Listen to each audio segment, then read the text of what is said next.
Hocam benim sorum şu, bölgede çok gezen biri olarak şunu sormak istiyorum. Öncelikle anladığım kadarıyla silahları bırakmıyorsunuz, susturuyorsunuz.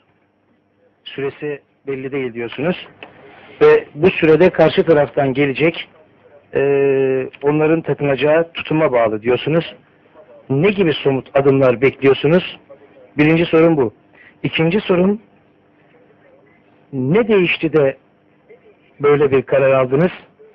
Çünkü yaklaşık 15 yıldır bu ülkenin hemen hemen her köyünde ve kasabasında şehit mezarlıkları oluştu.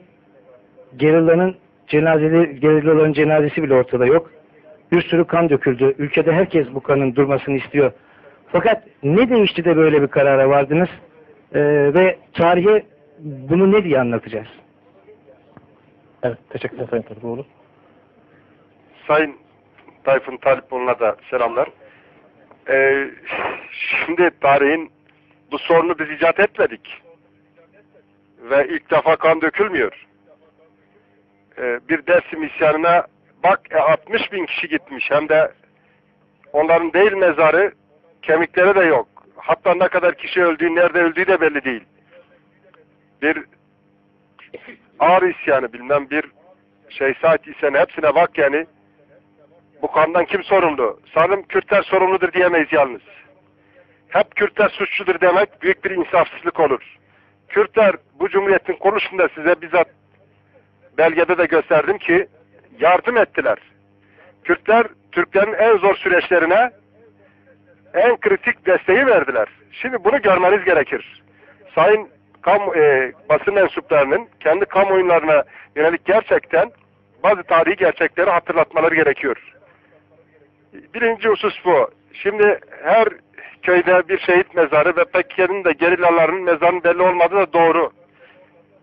Ama tekrar söyleyeyim yani, tarihin önemli davaları, eğer demokrasi ortada yoksa, eğer bir ifade özgürlüğü bile yoksa, ki bu yalnız Kürtler için geçerli değil, işte ortada sıradan ağzını açan, dürüst bir biçimde aydınların cezaevinde olduğu açık. Vurgun yapanların yeri neresi? Bütün suçu eline kaleme alıp yazı yazmak isteyenler. Şimdi bu Kürt meselesine ilişkin oluyor. Yani hiçbir şey yapmamışlar. Sadece birkaç makale yazmışlardır. Şimdi bu durumda peki biz ne yapalım? Bir yandan diyeceksiniz en az Kürtler de Türkler kadar bu toprakların sahibidir. Onlara da her türlü ulusal ve toplumsal haklar tanınacaktır. Diğer yandan şimdi ki adımız bile yok. Şimdi bu şiddeti bu doğurdu. Ve eğer sorumlu tutulacak çevre varsa herhalde en az sorumlu tutulacak çevre biziz. Biz kimlik istedik. Biz demokrasi istedik. Biz biraz kültür istedik. İnsan kültürsüz yaşar mı? İnsan demokrasisiz yaşayabilir mi? Adımız bile ortadan kaldırıldıktan sonra peki ne yapmamızı bekliyorsunuz? Buna rağmen yine çok korktuğumuz için, çok çekindiğimiz için değil. Ama en iyi yaşamın birlikte yaşam olduğunu söylüyorum.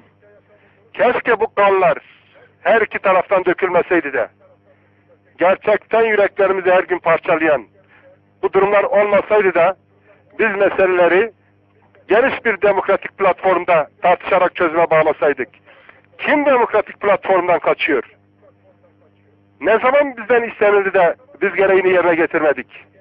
Al bir İrlanda ölçüsü, al bilmem en kanlı düşmanlar olan Araplar ve İsrail gerçeği. Dünyanın her tarafında ki Kürtlerle Türkler gerçekten tarihi birlikte paylaşmışlar. Gerçekten Kürtler kadar Türklere yardım eden başka bir halk da yoktur. Açın bütün tarih bunu böyle yazar.